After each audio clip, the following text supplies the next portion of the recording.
Welcome to truth news. నేను మీ అనిత. ఈ రోజు మనతో ఉన్నారు ఒక సాధారణ కుటుంబం నుండి వచ్చి అనకాపల్లి జిల్లా వైసీపీ పార్టీ యువజన విభాగ అధ్యక్షుడు పుల్లెటి వెంకటేష్ గారు. ఆయన మనుషుల మాట ఏంటో తెలుసుకుందాము. సార్ నమస్తే. సార్ నమస్తే మేడం. ఎలా ఉన్నారు? బాగున్నాను మేడం. ఓకే.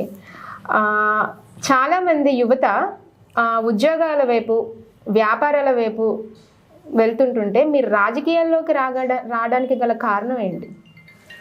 రాజకీయాల్లో రావడానికి ముఖ్య కారణం మా అన్నయ్య బల్లెడ్డి హరీష్ అని వాళ్ళ తాతగారు బల్లెడ్డి సత్యారావు గారండి. అతను ఎక్స్ మినిస్టర్. మన చోడవరం నియోజకవర్గం నుంచి 3 సార్లు శాసనసభ్యుడిగా కూడా ఎన్నికయ్యారు. అన్నయ్య ప్రోత్సాహంతో నేను ఈరోజు రాజకీయాల్లోకి రావడం జరిగింది. బల్లెడ్డి 2012లో వచ్చానండి. 2012లో అన్నయ్యతో నేను ఫాలో అయ్యేవాడిని. అన్నయ్య నన్ను రాజకీయంగా యూత్ అంతా నా వెనక ఉండడం చూసి, నువ్వు రాజకీయాల్లోకి వస్తే బాగుంటుంది, నలుగురికి సాయం చేసే అవకాశం నీకు ఉంటుంది, నువ్వు రాజకీయాల్లోకి రా తమ్ముడు అని నన్ను ప్రోత్సహించారు. తద్వారా నేను రాజకీయాల్లోకి రావడం జరిగింది. తర్వాత జగన్మోహన్ రెడ్డి గారు కాంగ్రెస్ పార్టీని వీడి వైఎస్ఆర్సీపీ పార్టీ పెట్టి మొదట్లో బల్లెడ్డి సత్యారావు గారిని ఆహ్వానించారు. ఆ టైంలో నన్ను చోడవరం టౌన్ యూత్ ప్రెసిడెంట్గా నన్ను ఎన్నుకోవడం జరిగిందండి. బల్లెడ్డి సత్యారావు గారి హయాంలో యూత్ ప్రెసిడెంట్గా నేను చోడవరంలో చేశాను. చేసిన తర్వాత 2 ఇయర్స్లోనే సత్యారావు గారు అక్కడి నుంచి రాజకీయాల నుంచి దూరంగా ఉండటం, కాంగ్రెస్ గవర్నమెంట్లో ఎమ్మెల్యేగా చేసి మాడుగుల నుంచి కర్ణం ధర్మశ్రీ గారు చోడవరం రావటం జరిగింది. వచ్చిన తర్వాత ధర్మశ్రీ గారి పిలుపు మేరకు నేను వైఎస్ఆర్ కాంగ్రెస్ పార్టీలో జాయిన్ అయ్యి అతనితో ట్రావెల్ చేయడం జరిగింది. వెంటనే నన్ను ధర్మశ్రీ గారు నన్ను ఆదరించి దగ్గరుండి ప్రోత్సహించారు. ఇప్పటి వరకు ధర్మశ్రీ గారు టౌన్ ప్రెసిడెంట్గా ఉన్న నన్ను స్టూడెంట్ వింగ్ ప్రెసిడెంట్గా చేశారు మేడం. తర్వాత నన్ను చవితిన బాబురావు గారని అదే పిఎస్పేట గ్రామానికి చెందిన ఆయన దగ్గరుండి ప్రోత్సహించి నన్ను నిరంతరం ముందుకు తట్టి, తమ్ముడు నీ వెనకతల మేము ఉంటాం, రాజకీయంగా నువ్వు చెయ్యు, నీ వెనకతల యూత్ అంతా ఉన్నారు, రానున్న రోజుల్లో వాళ్ళందరికీ నువ్వు మంచి చేస్తావని నమ్ముతున్నావు, నువ్వు రాజకీయాల్లో ఉండాలని చెప్పి ధర్మశ్రీ గారి దగ్గరికి తీసుకెళ్ళి నన్ను పరిచయం చేయడం జరిగింది. పరిచయం చేసిన తర్వాత అప్పటి నుంచి ఇప్పటి వరకు నేను వెనక్కి తిరిగి చూడలేదు. అంచెలంచెలుగా youth leader, Chodavaram town youth లీడర్గా మొదలుపెట్టాను. దాని తర్వాత స్టూడెంట్ వింగ్ ప్రెసిడెంట్ అయ్యాను. దాని తర్వాత బూత్ కమిటీ కో కన్వీనర్గా చేశాను. తర్వాత మండల్ పార్టీ యువజన అధ్యక్షుడిగా చేశాను. మొన్న 2024 ఎలక్షన్లో కూడా నన్ను నియోజకవర్గం ఇన్ఛార్జ్గా ధర్మశ్రీ గారు అనౌన్స్ చేశారు. నాకు రాజకీయ గురువు అయితే బల్లెడ్డి సత్యారావు గారు, నన్ను వెనకుండి నడిపించింది బల్లెడ్డి హరీష్, చవితిన బాబురావు గారు. అదేవిధంగా ప్రస్తుత కాలంలో నన్ను పూర్తిగా ప్రోత్సహించి జిల్లా స్థాయిలో నన్ను ఈ స్థానంలో పెట్టడానికి ముఖ్య కారణం కర్ణం ధర్మశ్రీ గారండి. అదేవిధంగా అమర్నాథ్ గారు, ముచ్చల్లాడి గారు ప్రోత్సహించి జిల్లా స్థాయిలో నువ్వు చేయగలవు, నీకు ఆ సామర్థ్యం ఉంది అని నన్ను ప్రోత్సహించి ఇంత దూరం తీసుకొచ్చారు మేడం. మీరు ఏం చదువుకున్నారు సార్? నేను డిగ్రీ చదువుకున్నాను మేడం, ఇంటర్ డిగ్రీ. మీకు ఇంతమంది యువత సపోర్ట్ ఉంది అని అన్నారు కదా, అంటే మీ కాలేజ్ డేస్ నుంచి మీకు ఫ్రెండ్ సర్కిల్ వల్ల మీకు ఈ యువత సపోర్ట్ వచ్చిందా, లేదంటే బయట? కాలేజ్ డేస్ నుంచి మేడం, కాలేజ్ డేస్ నుంచి యువత అంతా నాతో పాటు ఉండేవారు.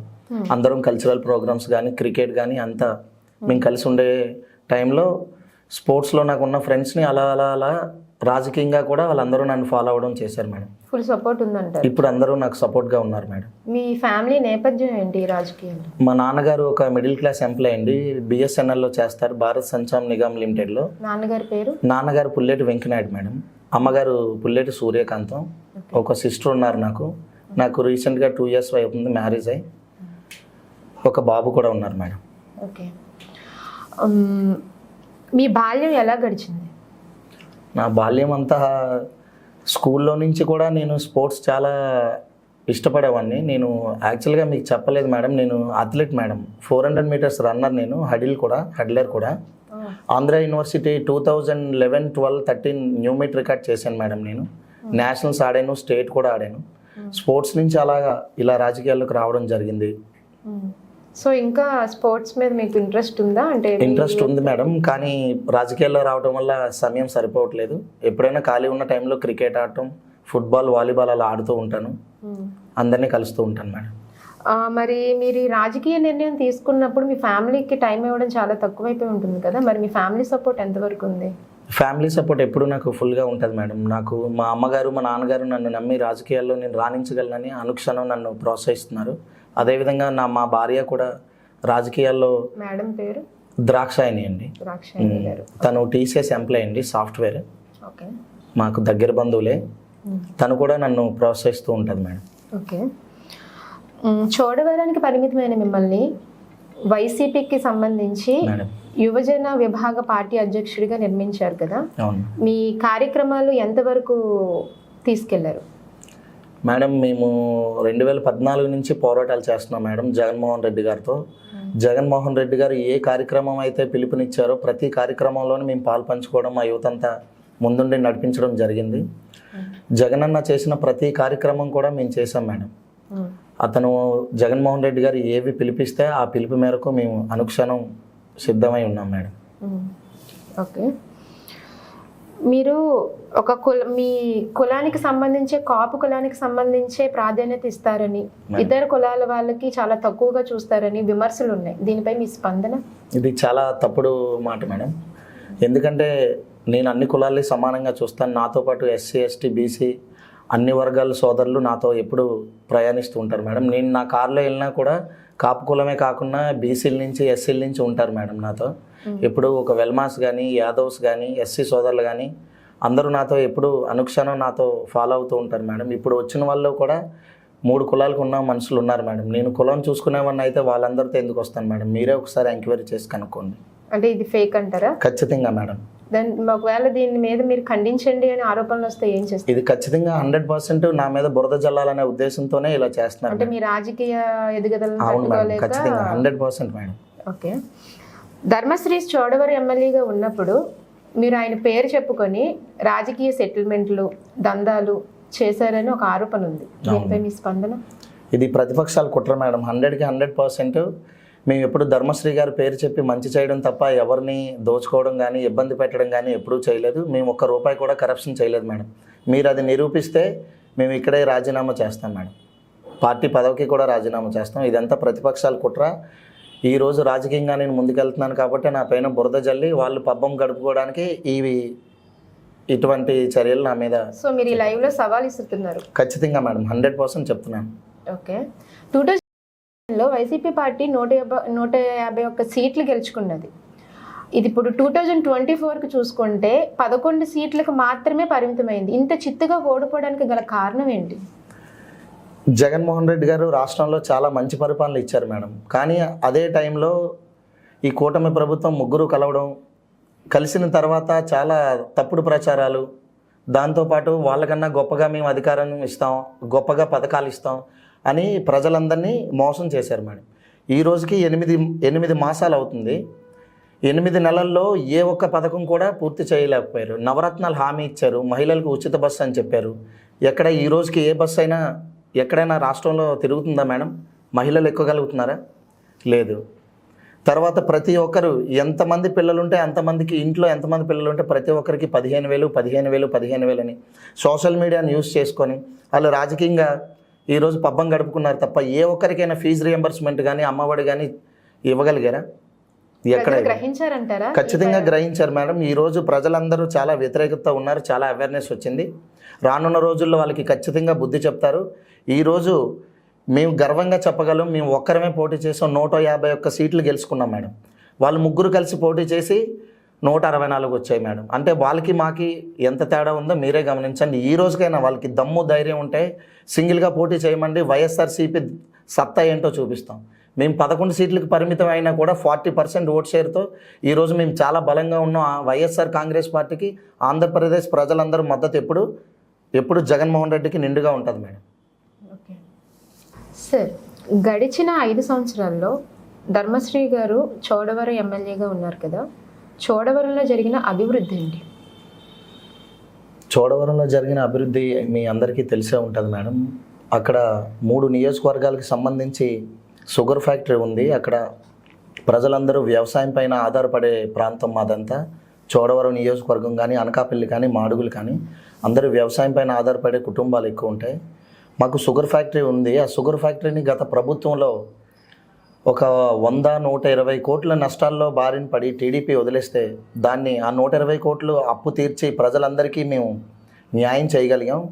అదేవిధంగా ఆ ఫ్యాక్టరీని లాభాల బాటలో నడిపించి ప్రతి ఒక్క రైతుని అన్నం పెట్టే ప్రతి ఒక్క రైతుని ఈరోజు ఆదుకున్నది వైఎస్ జగన్మోహన్ రెడ్డి గారి ప్రభుత్వం, స్థానిక శాసనసభ్యులు మా ప్రియతమ నాయకులు కరణం ధర్మశ్రీ గారండి. ఇప్పుడు ఈ రోజుకి కూడా షుగర్ ఫ్యాక్టరీ క్రషింగ్ 1 వీక్ అయిందండి ఓపెన్ చేసి. ఎవరికి సకాలంలో పేమెంట్లు చేయడం లేదు. ఫ్యాక్టరీ పరిస్థితి చాలా దీన పరిస్థితిలో ఉంది. ఎప్పుడు మూచేస్తారా అన్నట్టు ఉంది. ఈరోజు సీఎం రమేష్ గారు గత ప్రభుత్వంలో హామీ ఇచ్చారు, మేము అధికారంలో వస్తే ఫ్యాక్టరీని బాగు చేస్తాం, ఫ్యాక్టరీని చక్కదిద్దుతామని. ఈ రోజుకి వచ్చి ఫ్యాక్టరీ పరిస్థితి కానీ మన విశాఖ స్టీల్ ప్లాంట్ పరిస్థితి కానీ అదే విధంగా ఉంది. ధర్మశ్రీ గారు వచ్చిన తర్వాత గ్రామ స్వరాజ్యం తీసుకొచ్చింది మా వైఎస్ఆర్ కాంగ్రెస్ పార్టీ ప్రభుత్వం అండి. మీరు ఏ గ్రామంలోకైనా వెళ్ళి చూడండి, సచివాలయాలు కానీ, హెల్త్ సెంటర్లు కానీ, రైతు భరోసా కేంద్రాలు కానీ, అదేవిధంగా కళ్యాణ మండపాలు కానీ అన్నీ ఈరోజు అన్ని భవనాలు తీసుకొచ్చి గ్రామ స్వరాజ్యాన్ని తీసుకొచ్చింది వైఎస్ఆర్ కాంగ్రెస్ పార్టీ ప్రభుత్వం అని మేము సగర్వంగా చెప్పగలుగుతున్నాం మేడం. ఓకే. యువజన విభాగ అధ్యక్షుడిగా వైసీపీ పార్టీకి ముందుకు తీసుకెళ్ళడానికి మీ ప్రణాళికలు ఏంటి? మా ప్రణాళికలు ఏంటంటే మేడం, మేము గత ప్రభుత్వంలో నవరత్నాలు హామీ ఇచ్చినప్పుడు జగన్మోహన్ రెడ్డి గారు క్లియర్గా చెప్పారు, మేము ప్రతి గ్రామంలో సచివాలయ వ్యవస్థ పెట్టాం, సచివాలయ ఎంప్లాయీస్ని ఈరోజు తీసుకురాగలిగాం. ఎవరు కూడా ఏ ఆఫీస్ చుట్టూ తిరగకుండా ప్రజల దగ్గరికే పరిపాలన అందించే విధంగా జగన్మోహన్ రెడ్డి గారు చర్యలు తీసుకున్నారు. అదేవిధంగా సచివాలయ వ్యవస్థతో పాటు వాలంటరీ వ్యవస్థ తీసుకొచ్చి గ్రామంలో ప్రతి ఒక్కరికి ఉపాధి కల్పించాం. ఈ రోజుకి కూడా మన చంద్రబాబు నాయుడు గారు కానీ, పవన్ కళ్యాణ్ గారు కానీ మేము వాలంటీర్స్కి వ్యతిరేకం కాదని చెప్పారు. 5,000 రూపాయల జీతాన్ని తీసుకొని 10,000 రూపాయలు ఇస్తామని చెప్పి ఈరోజు వాలంటీర్లందరినీ మోసం చేసింది కూటమి ప్రభుత్వం మేడం. మేము వాళ్ళందరికీ ఉపాధి కల్పించాం. అదేవిధంగా రానున్న రోజుల్లో 2029లో జగన్మోహన్ రెడ్డి అధికారంలోకి వస్తే ప్రతి ఒక్క నిరుద్యోగికి ఉద్యోగ అవకాశాలు కానీ, ఇండస్ట్రీలు కానీ, ఇన్ఫ్రాస్ట్రక్చర్ కానీ అన్ని డెవలప్మెంట్ చేసే బాధ్యత యువత నుంచి మేము తీసుకుంటాం.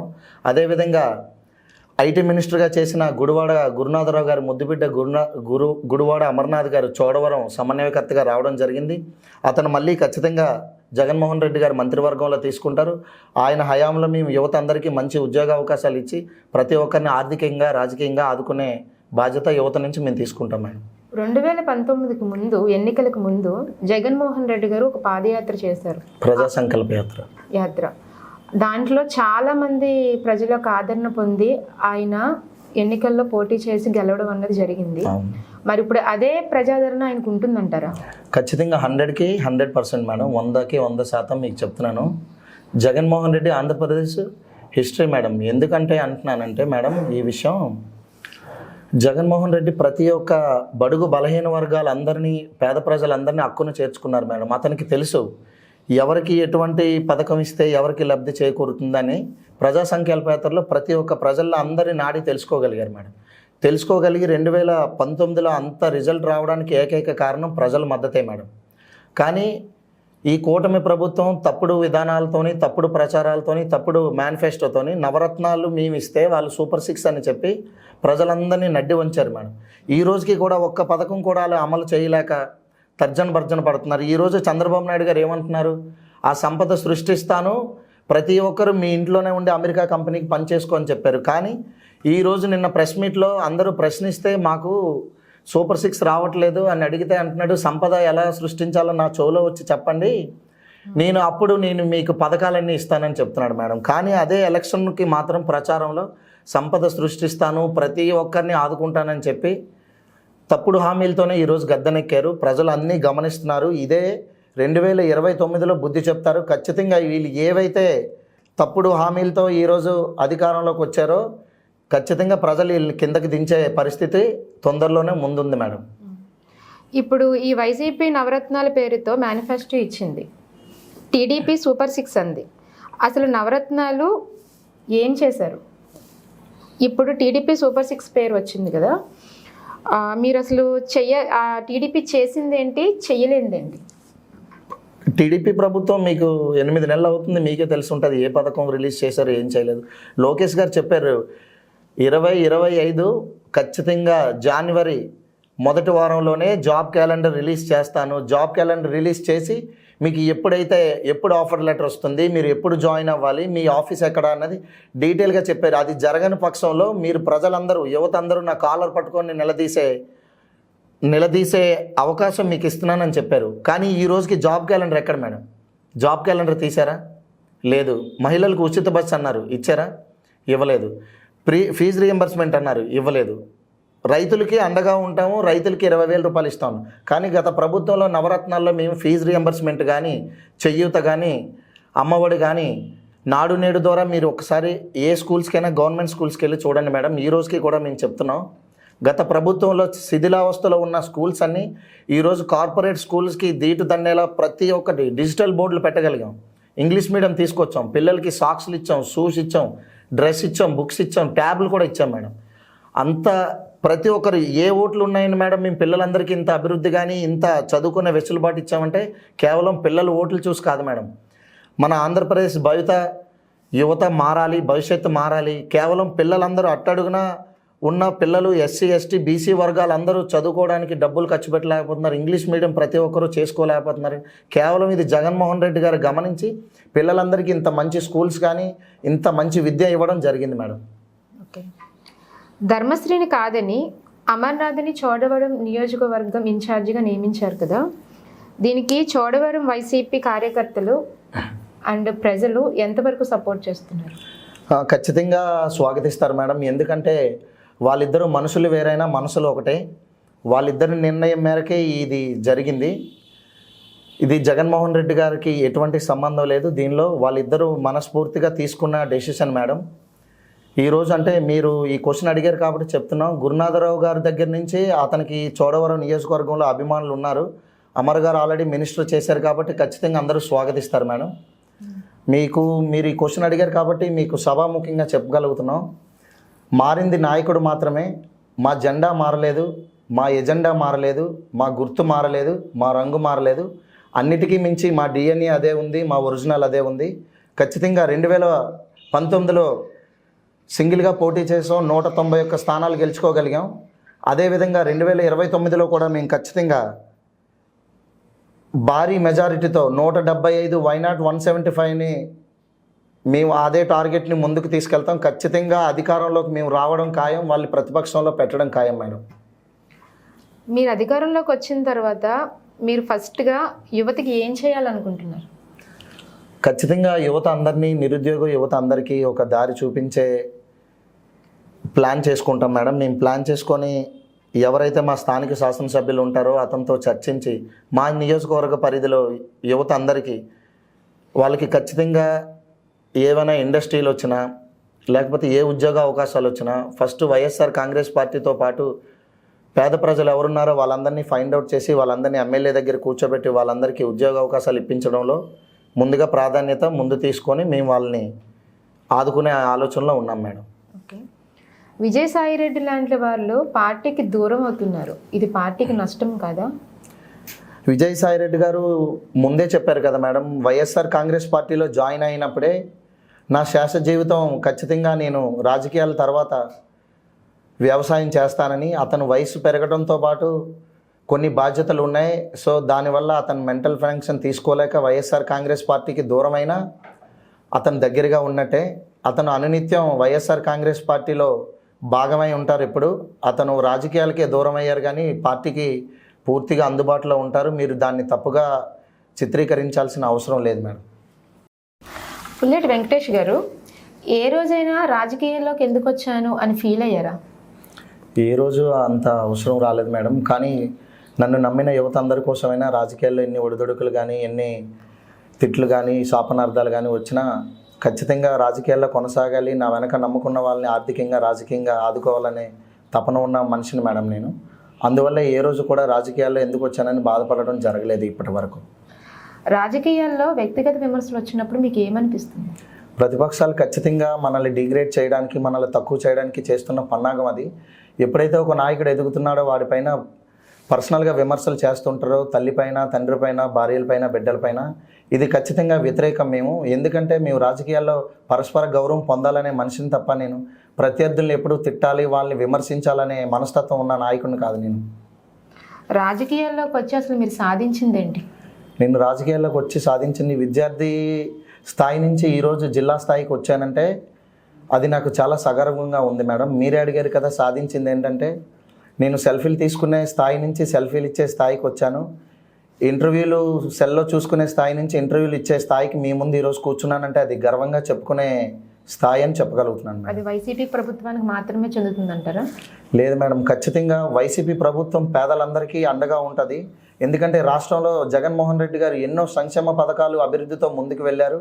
కానీ మోసపూరిత హామీలతోనే ఈరోజు వైఎస్ఆర్ కాంగ్రెస్ పార్టీ ఓడిపోవడం జరిగింది తప్ప ప్రజలందరూ ఈరోజు తెలుసుకోగలిగారు. ప్రతి ఒక్కరూ ఈరోజు బాధపడుతున్నారు. వైఎస్ఆర్ కాంగ్రెస్ పార్టీ ప్రజలకు అండగా ఉంటుంది. 2019లో మేము ఎలా అయితే విజయం సాధించామో 2029లో కూడా డంకా మోజించి చెప్తున్నాం. వైఎస్ఆర్ కాంగ్రెస్ పార్టీ ఆంధ్రప్రదేశ్లో 100% జెండా ఎగరేయడం ఖాయం. ఖచ్చితంగా మేము 151 స్థానాలు పైచిలుగా గెలుస్తాం. అధికారంలోకి రావడం ఖచ్చితంగా ఖాయం. మీకు సభాముఖంగా మీడియా ముఖంగా చెప్తున్నాం. ప్రతిపక్ష పార్టీ నేతగా అధికార పార్టీపై ఏ విధంగా పోరాటం చేస్తారు? ఖచ్చితంగా మేడం, వాళ్ళు ఏవైతే తప్పుడు హామీలు ఇచ్చారో ఆ హామీల పైన సూపర్ 6 పైన ప్రతినిత్యం మేము పోరాడతాం.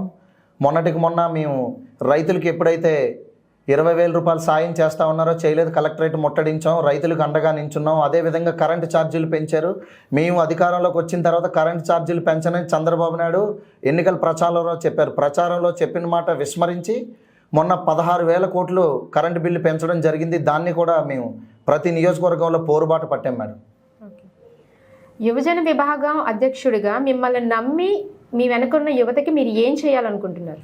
ఖచ్చితంగా మేడం, నేను నా ఆత్మ సాక్షిగా నేను చేసుకొని చెప్తున్నాను. నా గుండెల పైన నన్ను నమ్ముకున్న యువత అందరినీ నేను ప్రత్యేకంగా చూస్తాను. అదేవిధంగా నన్ను నమ్ముకున్న నా వెంట నడిచిన ప్రతి ఒక్కరిని నా ఆత్మ సాక్షిగా చెప్తున్నాను.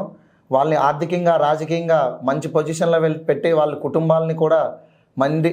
కుటుంబాలని కూడా దగ్గరుండి వాళ్ళు మంచి చెడ్డలు చూసుకునే బాధ్యత నేను తీసుకుంటానని చెప్తున్నాను మేడం. అనకాపల్లి జిల్లాలో ప్రధాన సమస్యలపై ఏ రకంగా స్పందిస్తారు? ఖచ్చితంగా మేడం, అనకాపల్లి జిల్లాని అభివృద్ధి పదంలో నడిపిస్తాం. ఈ జిల్లాల ఏర్పాటు కూడా జగన్మోహన్ రెడ్డి గారి వల్లే సాధ్యమైంది. ప్రతి జిల్లాలో కూడా ప్రతి నియోజకవర్గం హెడ్ క్వార్టర్లో కంపెనీలు తీసుకురావడం విషయంలో కానీ, ఫ్యాక్టరీలు మూతబడ్డ ఫ్యాక్టరీలని మళ్ళీ తెరిపించడంలో కానీ, అదేవిధంగా రోడ్డు సమస్యలు గ్రామాల్లో కానీ పట్టణాల్లో కానీ ఏవైతే రోడ్లు పెండింగ్ ఉన్నాయో ప్రతి రోడ్లు మేము పూర్తి చేస్తాం. మూతబడ్డ మన తుంపాల ఫ్యాక్టరీ, షుగర్ ఫ్యాక్టరీని కూడా రీఓపెన్ చేస్తాం. అదేవిధంగా ప్రతి నియోజకవర్గ హెడ్ క్వార్టర్లో కూడా ఏ ఒక్క సాఫ్ట్వేర్ కంపెనీలు కానీ, ఏదో ఒక ఆదాయం వచ్చే కంపెనీలు కానీ, ఈ బొమ్మల ఫ్యాక్టరీలు కానీ, జీడిపిక్క ఫ్యాక్టరీలు కానీ తీసుకొచ్చి ప్రతి ఒక్కరిని ఆ గ్రామాల్లో ఉన్న యువత అందరినీ ఆదుకుంటాం మేడం. ఓకే వెంకటేష్ గారు, చివరిగా కూటమి ప్రభుత్వానికి మీరు ఏం చెప్పాలనుకుంటున్నారు? ఖచ్చితంగా కూటమి ప్రభుత్వానికి మేము చెప్పాల్సిన విషయం ఏంటంటే, మా నాయకుడిని ప్రతి చోట్ల విమర్శిస్తున్నారు, తప్పుగా మాట్లాడుతున్నారు. దీన్ని మేము ఖండిస్తూ మాటలు జాగ్రత్త చంద్రబాబు నాయుడు గారు, ఆంధ్రప్రదేశ్ గడ్డ జగనన్న అడ్డ, మీ ఉడత ఊపులకు మీ పిట్ట బెదిరింపులకు భయపడేవాడు ఎవడూ లేడు. వైఎస్ఆర్ కాంగ్రెస్ పార్టీ యుద్ధం చేసి గెలిచిన పార్టీ, పోరాటం చేసి గెలిచిన పార్టీ. మీరా మమ్మల్ని భయపెట్టాలని చూసేది. మా శక్తి ముందర, మా బలం ముందర మేము ఊస్తే మీరు అడ్రస్ లేకుండా పోతారు. ఈరోజు ఆంధ్రప్రదేశ్లో 2019లో హిస్టరీ క్రియేట్ చేసాం, 2029లో హిస్టరీ రిపీట్ చేస్తాం. మీరా మమ్మల్ని భయపెట్టాలని చూసేది. మా శక్తి ముందర, మా బలం ముందర మీరు ఎప్పుడూ ఓడిపోవడం ఖాయం. ఇక మీదట మా ప్రభుత్వాన్ని కానీ, మా నాయకుడిని కానీ మాట్లాడితే మేము ఊరుకునే ప్రసక్తే లేదు. మీకు 2029లో ప్రజలు బుద్ధి చెప్తారు, మీరు కాసుకొని ఉండండి. Thank you so much Venkatesh గారు, మీ మనసులో మాట మంచి మాటలు మాతో పంచుకున్నందుకు thank you so much. Thank you.